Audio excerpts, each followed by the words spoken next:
சிவகங்கையில் 15 ஆண்டுகளுக்கு பிறகு தந்தையை சந்தித்த மகன் கண்ணீர் விட்டு மகிழ்ச்சியை வெளிப்படுத்தினார்.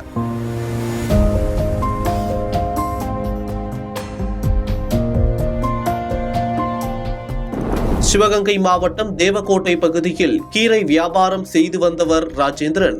இவர் வியாபாரம் செய்து கொண்டிருந்த போது திடீரென மயங்கி கீழே விழுந்துள்ளார். இதனை கண்ட அந்த பகுதியில் இருந்த மனிதநேய மக்கள் கட்சியினர் ஆம்புலன்ஸில் ராஜேந்திரனை சிவகங்கை அரசு மருத்துவமனையில் அனுமதித்தனர். அப்போது ராஜேந்திரன் தான் கருத்து வேறுபாடு காரணமாக 15 ஆண்டுகளுக்கு முன்னர் குடும்பத்தை விட்டு பிரிந்து வந்து தனியே வசித்து வருவதாக கூறியுள்ளார். மேலும் தனது குடும்பத்தினர் திருப்பூர் பகுதியில் வசித்து வந்ததாகவும் கூறியுள்ளார். இதனைத் தொடர்ந்து கடந்த 3 நாட்களாக மனிதநேய மக்கள் கட்சியினர் மருத்துவமனையில் அவரை பார்த்து கொண்டதோடு அவரின் குடும்பத்தையும் தேடியுள்ளனர். மேலும் திருப்பூரில் உள்ளவர்களின் உதவியோடு ராஜேந்திரனின் குடும்பத்தினரை கண்டுபிடித்து அவரின் மகனுக்கு தந்தையின் இருப்பிடத்தை தெரியப்படுத்தியுள்ளனர். அதனைத் தொடர்ந்து சிவகங்கை மருத்துவமனைக்கு ராஜேந்திரன் மகன் வருகை தந்துள்ளார். அங்கு 15 ஆண்டுகளுக்கு பின்னர் தந்தையை பார்த்த ராஜேந்திரனின் மகன் கண்கலங்கி தந்தையை அணைத்துக் கொண்டு மகிழ்ச்சியை வெளிப்படுத்தினார்.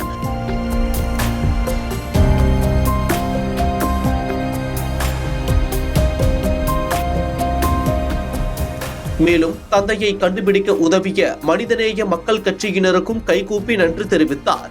இந்த சம்பவம் நெகிழ்ச்சியை ஏற்படுத்தியுள்ளது. நான் ஒரு கீரை வியாபாரம் பார்த்துக்கிட்டு இருக்கேன். வழிபோக்கில் வரும்போது ஸ்டொமக் பிக்காகி ரொம்ப வலி ஏற்பட்டுடுது.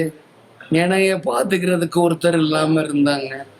முஸ்லீமினுடைய சகோதரர்கள் எல்லாருமா சேர்ந்து என் உயிரை காப்பாற்றி சிவகங்கை ஜிஹெச்சில் கொண்டாந்து வச்சு ரொம்ப என்னை காப்பாற்றி எனக்கு பெரிதும் பாடுபட்டாங்க. ரொம்ப அவங்களுக்கு என்னுடைய நன்றியும் விசுவாசத்தையும் பிரஸ் ரிப்போர்ட்டருக்கும் தெரிவிச்சுக்கிறேன்.